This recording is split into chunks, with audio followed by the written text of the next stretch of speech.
Boa noite. Está no ar o programa Horizonte Debate. No dia 30 de maio, a Igreja Católica celebra Corpus Christi. No programa de hoje, vamos conversar sobre esta solenidade, o mistério da fé, a Eucaristia e a importância do sacramento. Ele está no meio de nós e habita conosco e orienta a nossa história. Ele é Emmanuel. Não saia daí, o Horizonte Debate está só começando.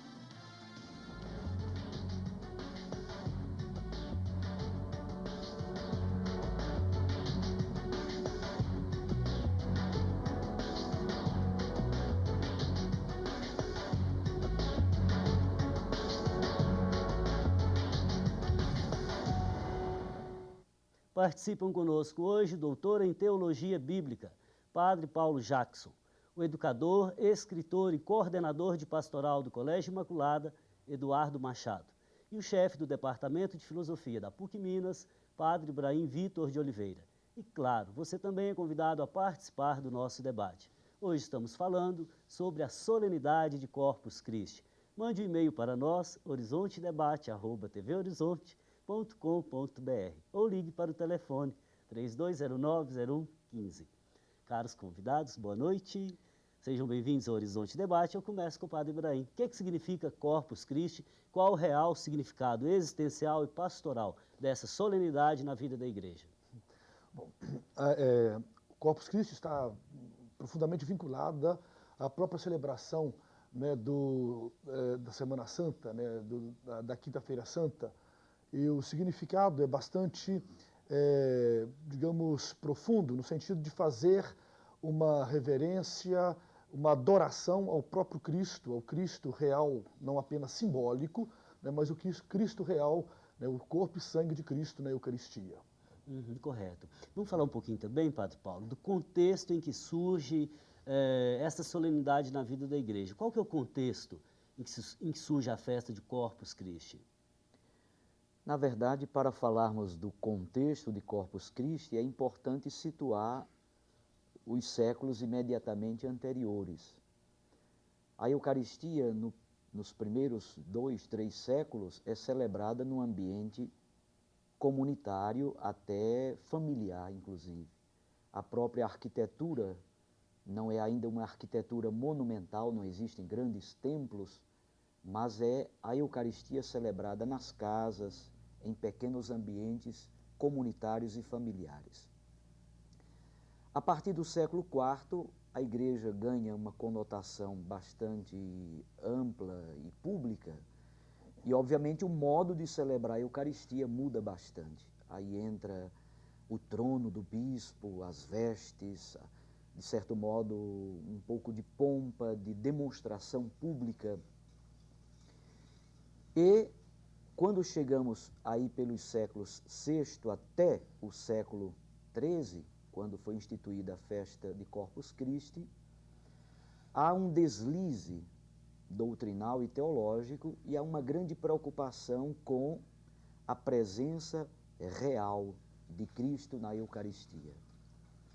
Santo Agostinho já havia, bastante antes, proposto o que ele chamou de simbolismo real, a presença de Cristo nas espécies do pão e do vinho. Padre Paulo, só um minutinho. Antes de falarmos do simbolismo real, pela sua reflexão, eu fui levado a entender que o foco talvez estivesse ficando de lado, ficando nas pessoas, no ministro, na cerimônia, na liturgia enquanto tal, em detrimento de Jesus na Eucaristia. Isto influenciou de fato a promulgação dessa solenidade? Perfeito. Tá. É exatamente este o ponto. A festa de Corpus Christi, portanto, é instituída no século XIII, em 1246 em nível local e em 1264 em nível universal. Tá, se o senhor não se importar, a gente volta com o simbolismo real daqui a pouquinho. Deixa eu ouvir o Eduardo. Eduardo, qual que é o significado dessa celebração na vida da comunidade, ou de uma comunidade católica? Eu acho que ela traduz, é uma expressão litúrgica da frase que abriu o programa: Ele está no meio de nós. Ele, Jesus, né, na Eucaristia, se faz presença, ele está, há um verbo afirmativo aí, e no meio de nós, a comunidade ao redor, que celebra a Eucaristia. Então é uma lembrança e é uma afirmação profundamente afetiva, né, que nos reúne entre nós como comunidade e igreja e nos liga a Jesus, nos liga a Ele que é o centro, que é a cabeça dessa igreja, da qual somos membros. Então é uma expressão que traduz nessa celebração todo esse processo de se fazer comunidade, de se fazer igreja. Né? É uma lembrança que nós celebramos ao redor da mesa como lugar de encontro, de comunhão.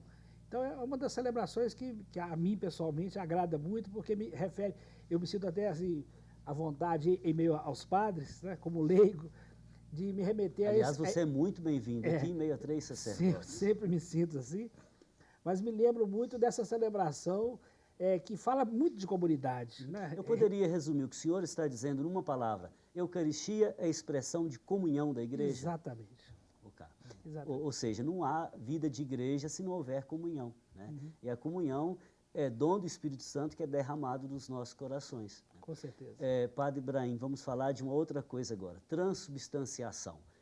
Ali sobre o altar nós vemos as espécies de pão e vinho, mas acreditamos na transubstanciação. Em termos simples, o que é transubstanciação? O termo, ele remete um pouco a Tomás de Aquino, por incrível que pareça. É um período em que este filósofo, teólogo, está assim na efervescência do seu pensamento, trazendo algumas contribuições de Aristóteles, por exemplo, né, antes não era tão conhecido, né, e fazendo exatamente, aliás, muitos textos, alguns dos textos desta missa e do Corpus Christi é de Tomás de Aquino, né, remete a ele exatamente. E essa perspectiva nos coloca um pouco dentro do pensamento tomista, ou seja, transubstanciação seria exatamente essa presença real que não se vale, como qualquer outras realidades, que não se vale de acidentes. Quer dizer, eu estou aqui realmente, mas não são os meus acidentes visíveis Então que me vamos fazem clarear real. isso aí. Quais são os acidentes ali no caso do pão e o vinho? O acidente é aquilo que nós podemos ver, é o gosto, é o sabor, né, é o formato, é o desenho que se apresenta aos nossos olhos, aos nossos sentidos. Bacana, ficou claro. Agora, aquilo que você falou, o que é real, o ser real mesmo. Este ser real é aquilo que nós concebemos mediante a fé. Por isso que é impossível uma relação não pessoal com Cristo da fé. Quer dizer, essa relação da fé é que faz realmente a concepção da essência, da substância. Então, substancialmente, ele se faz presente mediante, né, a tensão e a intenção da fé. Muito bonito. Agora, Padre Paulo, pode falar para nós o que é esse simbolismo real ao qual você se referia antes? Na verdade, do ponto de vista bíblico, o texto fundamental para falar dessa presença verdadeira e real é João, no capítulo 6, versículo 55. O texto bíblico utiliza um adjetivo, aletes, verdadeira. É uma presença verdadeira, é uma presença real. Só que o grande problema, quando Tomás de Aquino elaborou, e o Concílio de Latrão, em 1215, na verdade foi quem promulgou o dogma da transubstanciação, eles falam de termos que, do ponto de vista bíblico e do ponto de vista atual, falam pouco para nós. Santo Agostinho falava de um simbolismo real. Isso quer dizer que, por um lado, as espécies do pão e do vinho permanecem pão e vinho. São comidas, são bebidas, é pão e é vinho. Porém, por trás desta simbólica, que nós percebemos pelos órgãos dos sentidos, há um realismo existencial. A presença viva de Jesus Cristo que se comunica pelo dom da fé com a igreja conosco. O que eu acho mais bonito na reflexão humana, no fazer ciência, é que uma mesma realidade pode ser traduzida em várias linguagens. Perfeito. Ou seja, aquilo que o senhor fala do simbolismo real, em termos aristotélico-tomistas, é o que o Padre Ibrahim falou. Agora, essa linguagem, o Padre Paulo dizia, Padre Ibrahim, talvez não fale para o mundo de hoje e esteja distante também da linguagem da ciência. Como conciliar fé e ciência nesse sentido? De fato, o problema está situado aí no âmbito da linguagem, né, da expressão, daquilo que hoje em dia comunica realmente, né? traduzir isso em âmbitos científicos, como a ciência é entendida, é praticamente impossível. Tá. Quer dizer, nós estamos no âmbito utilitarista da ciência, né, que impede totalmente essa possibilidade, digamos, verificacional, né, de verificar aquilo que substancialmente se faz presente, né? Hoje em dia, nós temos um âmbito empírico que determina o que é isso aqui pela experiência, né? Agora, no âmbito, retorna ainda, é claro que o próprio Tomás de Aquino, na época, ele teve a reprovação do bispo de Paris, exatamente por causa dessa problemática de uma unidade que se compunha ali, né, essencialmente, substancialmente. Tá. Né? Então nós vamos fazer o seguinte, no início do próximo bloco retomamos a questão da fé, da ciência e da importância da fé nas nossas comunidades. Antes de ir para o intervalo, queria lembrar a campanha Faço Parte, cujo objetivo maior é a construção da Casa do Povo de Deus, a Catedral Cristo Rei. Esta obra está em nossas mãos. Faça parte você também como expressão eucarística, expressão de comunhão da igreja. Nós vamos para um breve intervalo e voltamos já. Enquanto isso, aproveite para participar conosco pelas redes sociais. Até daqui a pouco.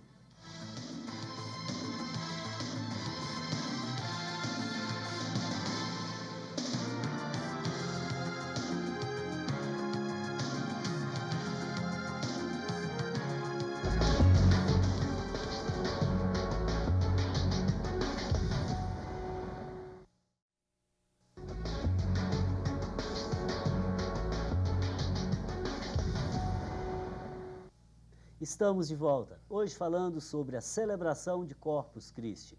Mande um e-mail para nós, horizontedebate@tvhorizonte.com.br.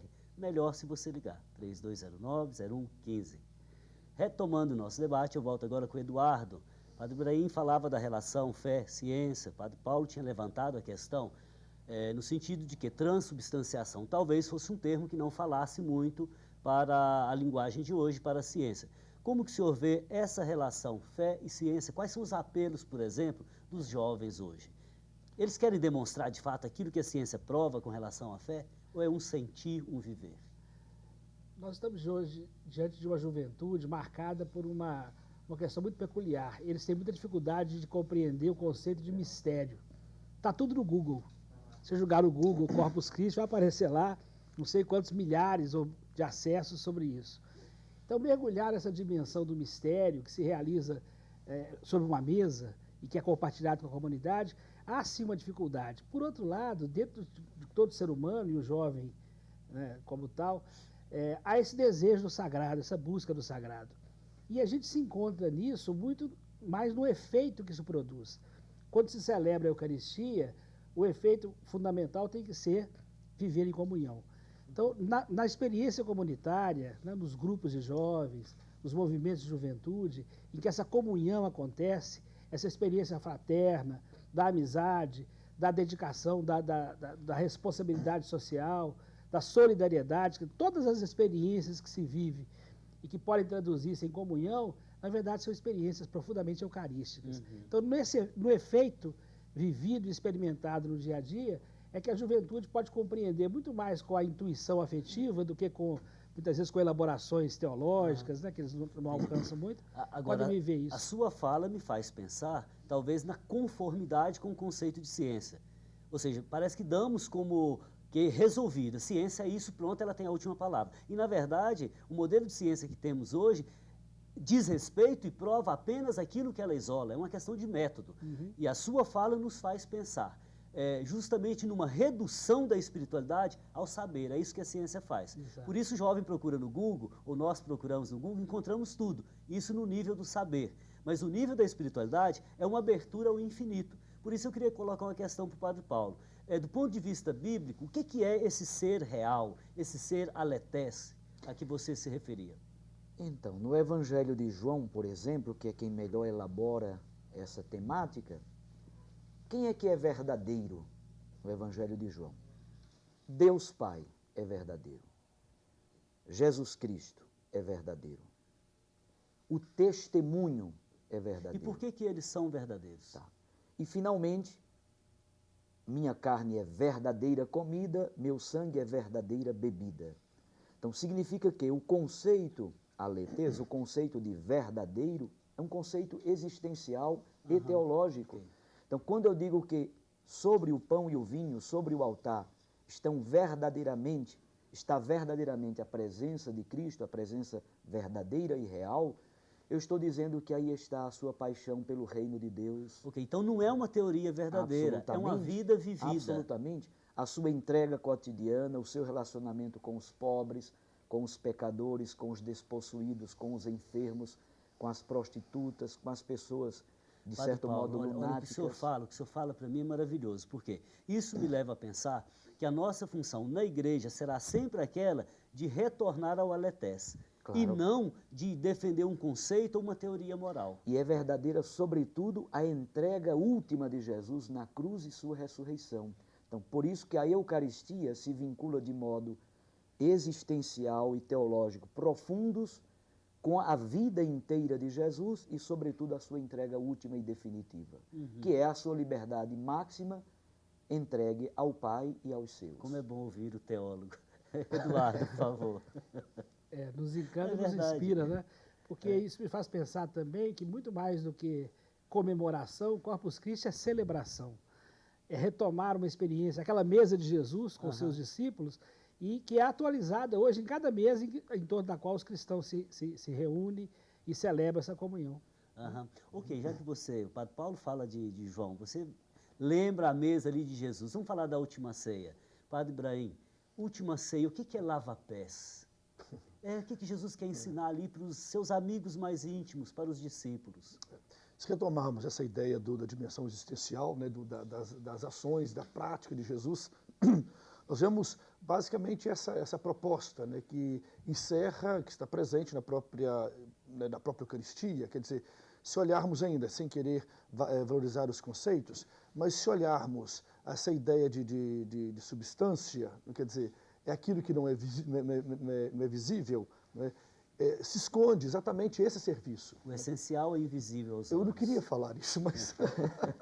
Ok, sem citar Tá. Saint-Exupéry, isso é importante porque nos leva a pensar. Eu não repito a frase no sentido assim, adocicado, edificante, não. É no sentido de profundidade e que exige nosso pensamento. É exatamente isso, quer dizer, essa profundidade, o que está nessa substância, não é um algo, não é digamos, uma essência no sentido, digamos, entificada da palavra.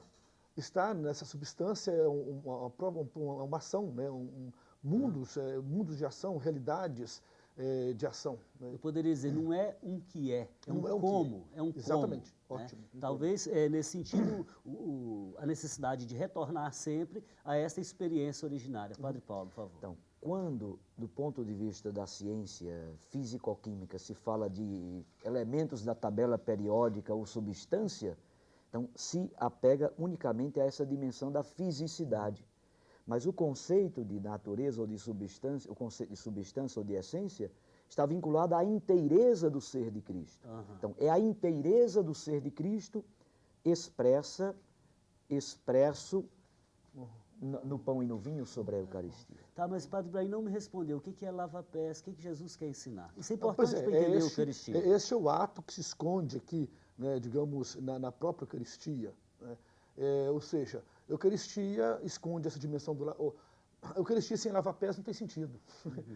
Porque ali está o sentido vigoroso do serviço, do ir ao encontro às pessoas, né, digamos, do despojar-se de si, né, e deixar ser o outro, de deixar ser a vida, deixar ser a história, digamos assim, sem essa interferência, digamos, que nós dizíamos, que o Paulo falava, digamos, de uma perspectiva, de uma substância, que, aliás, a Idade Média nem conhece isso, só conhece a partir essa perspectiva vem a partir do século XVII, quer dizer, essa ideia de substância enquanto... Não é, que se perde o horizonte de história. Resumindo aqui, então, falamos até agora nesse bloco sobre o ser real. Ser real, ser verdadeiro, é uma perspectiva da vida vivida com os outros e a partir da fé, tá certo? Eduardo queria falar algo, por favor. Sobre o lava-pés, eu, quando fiz os exercícios espirituais de Santo Inácio, tive uma experiência muito forte com a oração contemplativa, de me imaginar lá naquele cenário da ceia com Jesus. Imaginei como um dos criados que estava ali servindo, né? E no momento do lava-pés eu fiquei muito assim, surpreso com aquela atitude de Jesus, como todos ali, né? Pela imaginação que reza, a gente pode mergulhar nesse cenário. E eu cometi um desatino, entre aspas. No final, quando Jesus terminou o seu gesto, eu tomei a toalha e o jarro e pedi licença para eu lavar os pés dele.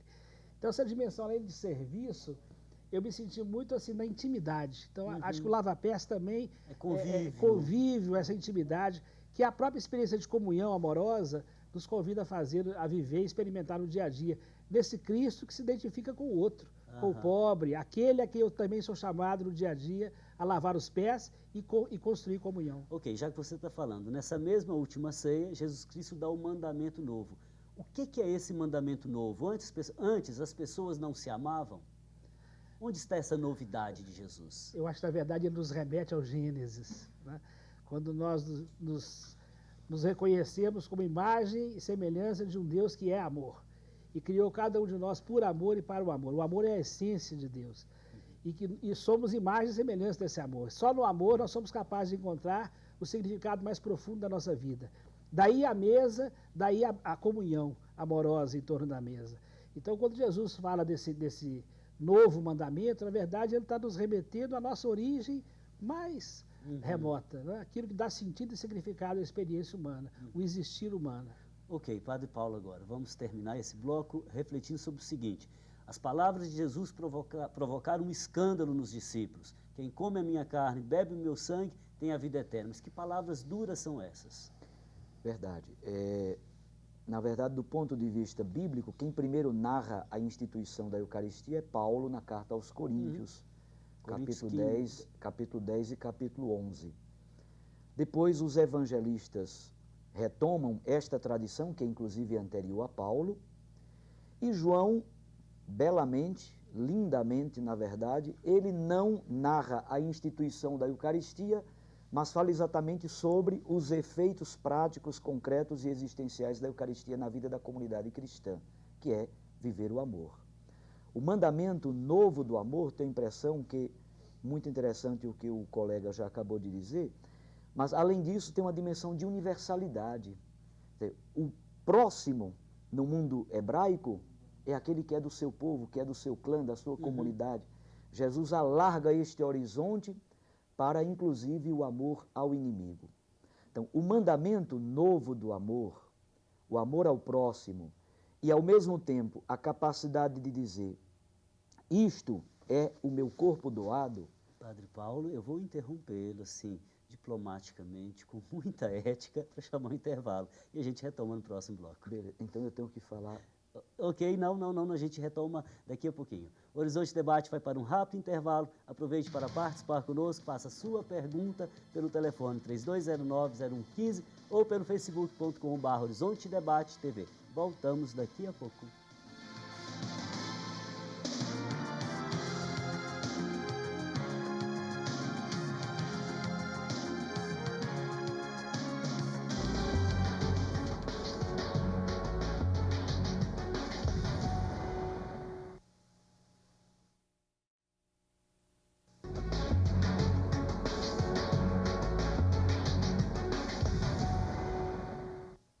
Corpus Christi, este é o tema do programa de hoje.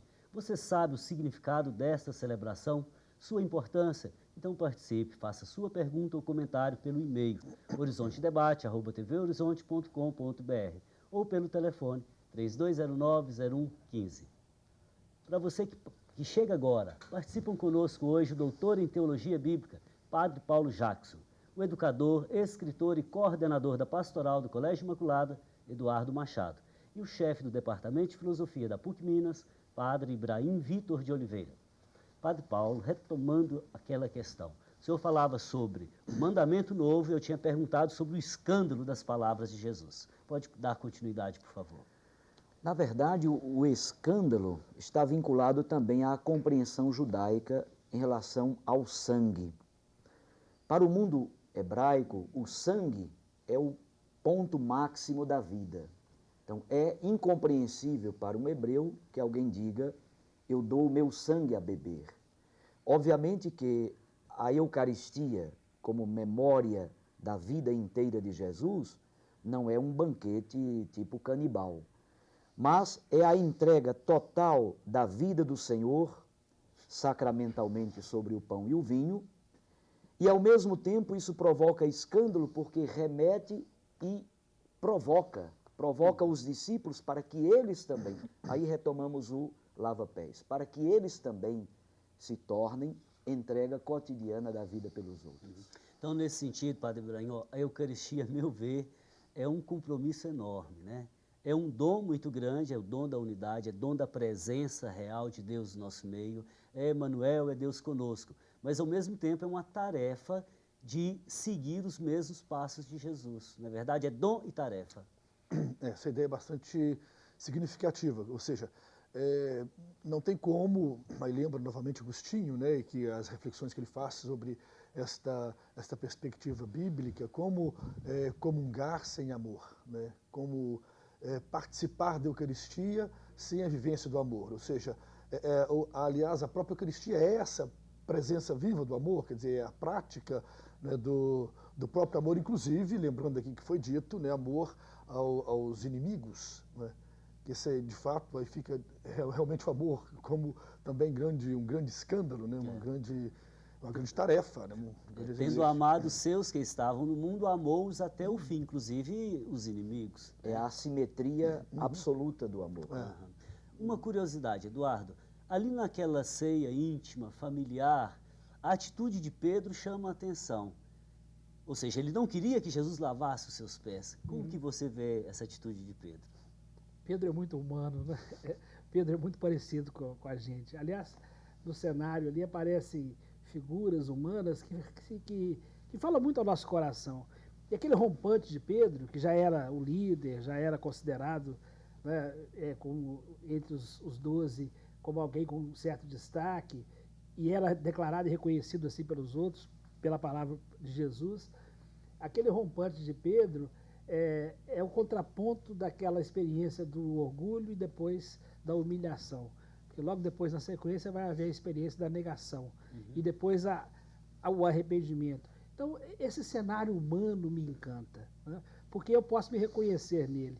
Eu não vejo ali super-homens, eu não vejo ali experiências assim fora daquilo que é o nosso dia a dia familiar. Então, a experiência de Pedro, a figura de Pedro, fala muito dessa possibilidade, né, do reconhecimento da nossa limitação e refazer no amor da mesa. Agora, mesmo ali naquela ceia íntima, Pedro acabou cedendo, né? Então me lava as mãos, lava a tudo. cabeça, lava tudo seu.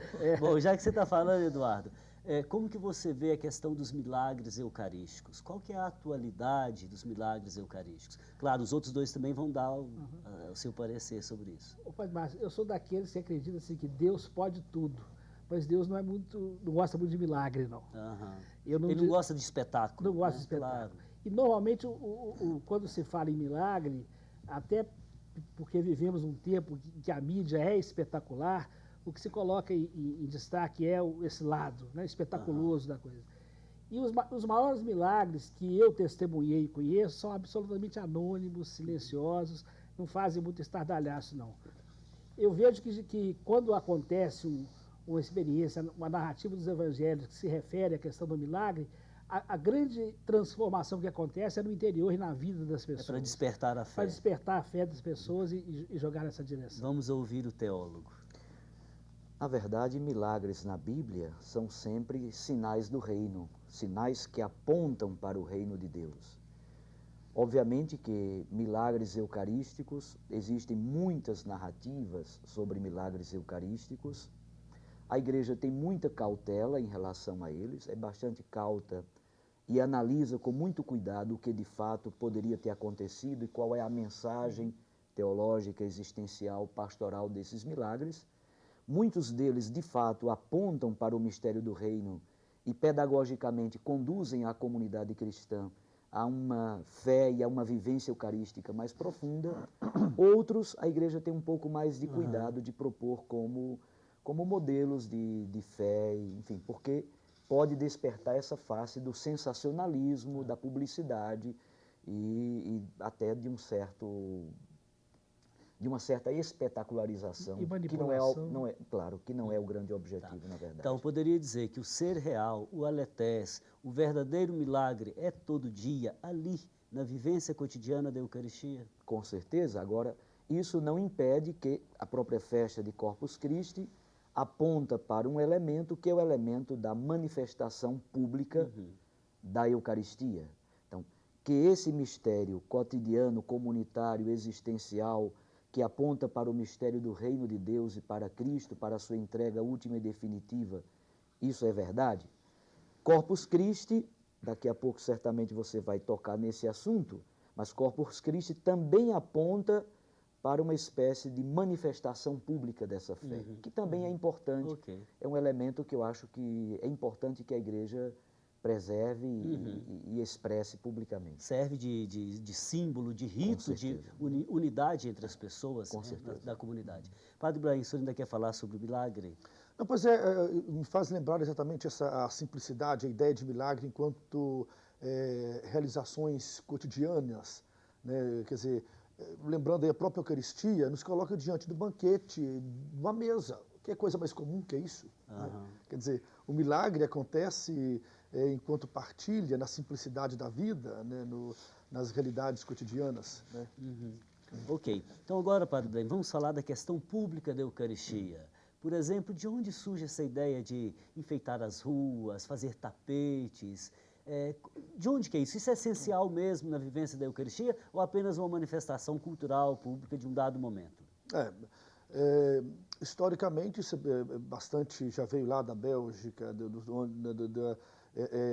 de Roma, tal, quer dizer, do período já da própria festa do Corpus Christi, né, de as pessoas enfeitarem as casas, né, colocarem assim, enfeites nas portas, enfeitarem as ruas, demonstrando exatamente, né, este carinho, este apreço, né, para com a Eucaristia, com este alimento que, na verdade, é uma história, conta uma história, narra uma história. Olha só, nesse sentido aqui, aquela ideia da memória, de fazer memória, quer dizer, o povo que numa festa faz memória, mas não é apenas a hóstia, digamos assim. Faz memória a vida, é uma história de vida, vivida, do próprio Cristo, da própria realidade toda, quer dizer, como se fosse, né, a condensação de toda a vida de Cristo. Não é? Então, nesse sentido, merece essa publicidade, digamos assim. Certo, né? Padre Paulo. A memória, na verdade, é uma teia de relações, inclusive relações afetivas muito importantes. Com o nascimento da festa de Corpus Christi em Liege, na Bélgica, em 1246, logo depois é transferido para Orvieto, em 1264, se torna pública. E talvez Bélgica, Orvieto na Itália, depois a Alemanha, Paris, se tornam assim grandes ambientes onde esta manifestação pública do culto eucarístico, de adoração, de veneração, de exposição pública é bastante vivido. O contexto talvez diga por que houve a necessidade disso. Exatamente para se confirmar, para se reafirmar um dado que estava, se não negado, ao menos de certo modo negligenciado. Ok, o Eduardo estava querendo dar uma palavra. Lembrando assim, nesse contexto da festa, no interior de Minas a gente tem expressões belíssimas, né, que misturam arte, a cultura do povo, e que no fundo traduzem uma imagem que é muito rica a experiência própria da Eucaristia, que é a procissão. Pessoas que saem de todos os pontos, dos bairros diferentes, lugarejos e tal, e convergem, né? Vão se juntando, fazendo esse movimento em direção àquele que dá sentido a tudo isso. Então, no final das contas, todos reunidos ao redor daquela mesa eucarística. Então, essa imagem por si já fala bastante do significado e do sentido dessa festa. Inclusive, nesse sentido, a própria procissão nos remete à caminhada do povo de Deus no deserto, tempo de amadurecimento, tempo de preparação. A ideia da peregrinação, peregrinos rumo ao Pai. Só um minutinho, aliás, somos peregrinos do tempo rumo ao absoluto, né? Padre Paulo, o tempo encerrou de novo, vou ter que te cortar. Que beleza. Mas eu volto no próximo bloco. Nós vamos para um rápido intervalo e voltamos logo. Aproveite para participar, ainda dá tempo.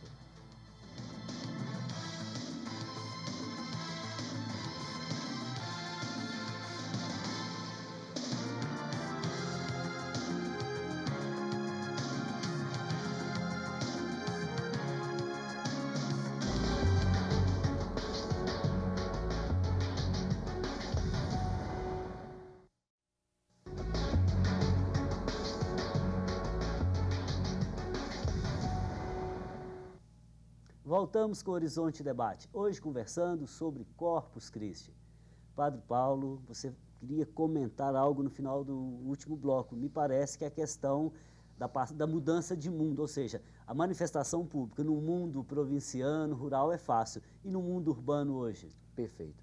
Para chegar aqui ao estúdio, eu gastei praticamente 1 hora aqui no trânsito de Belo Horizonte. Em procissão. Em procissão. Em procissão. É.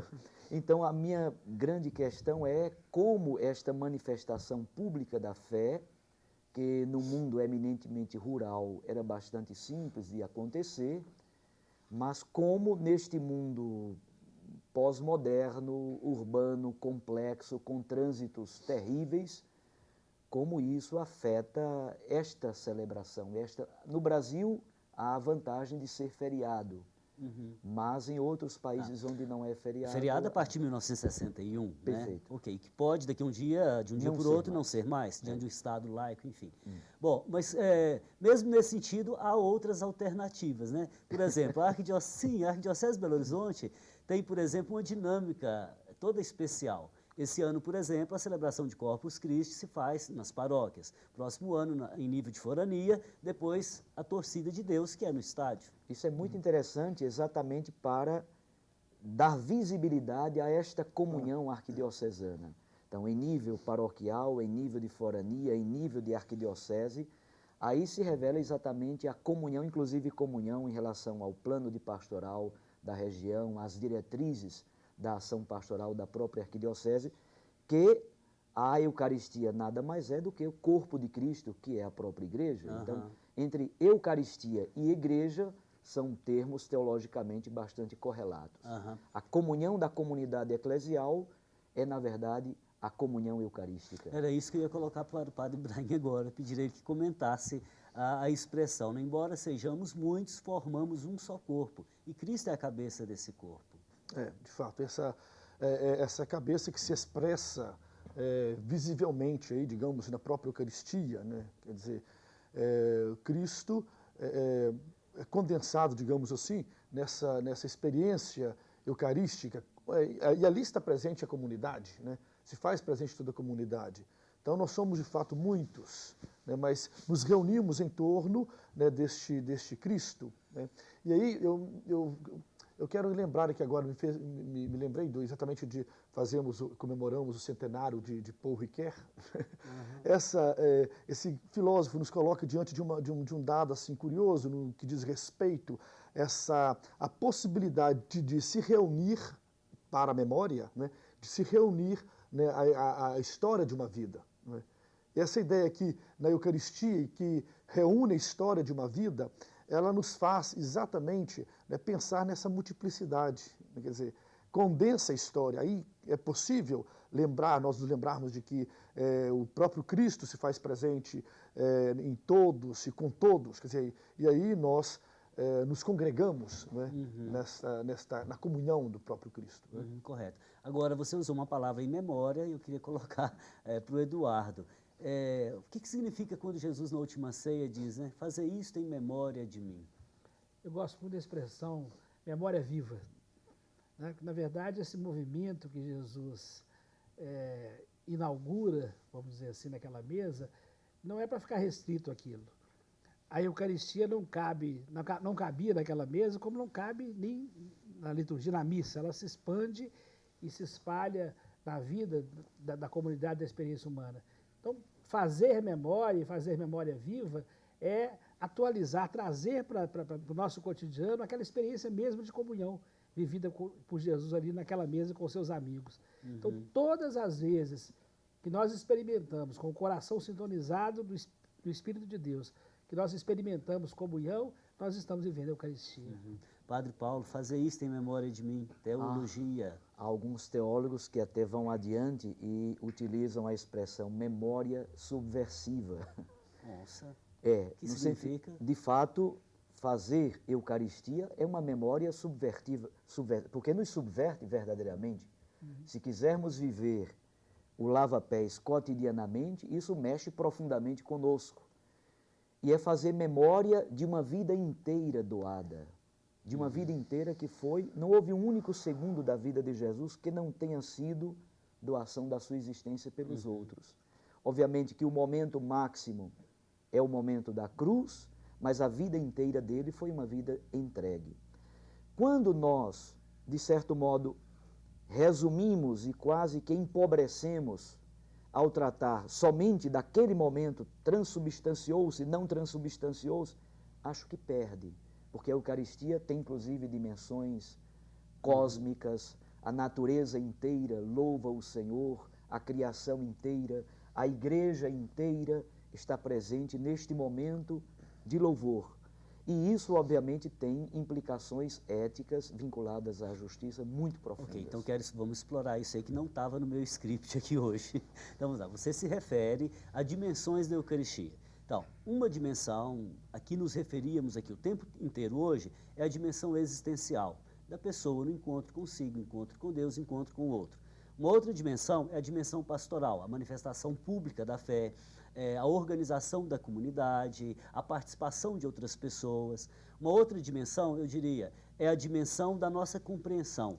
Por que não dizer de uma dimensão intelectual? Eu compreendo, mas compreendo que há muito mais para compreender ainda, que é essa dimensão mistérica da Eucaristia.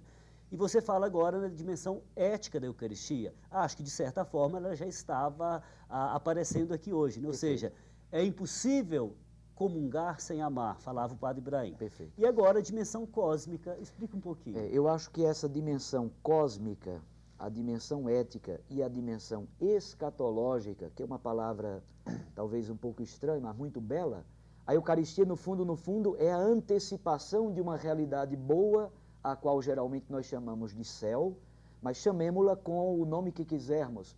Esta realidade última de felicidade plena, de comunhão e de harmonia em Deus, que nós antecipamos na ceia eucarística. Então, tem uma dimensão ética, porque nos compromete para vivermos a mesma vida, as mesmas intuições, as mesmas opções que Jesus fez. Tem uma dimensão cósmica, porque o pão e o vinho e a água, na verdade, são símbolo da natureza inteira que louva o seu Senhor.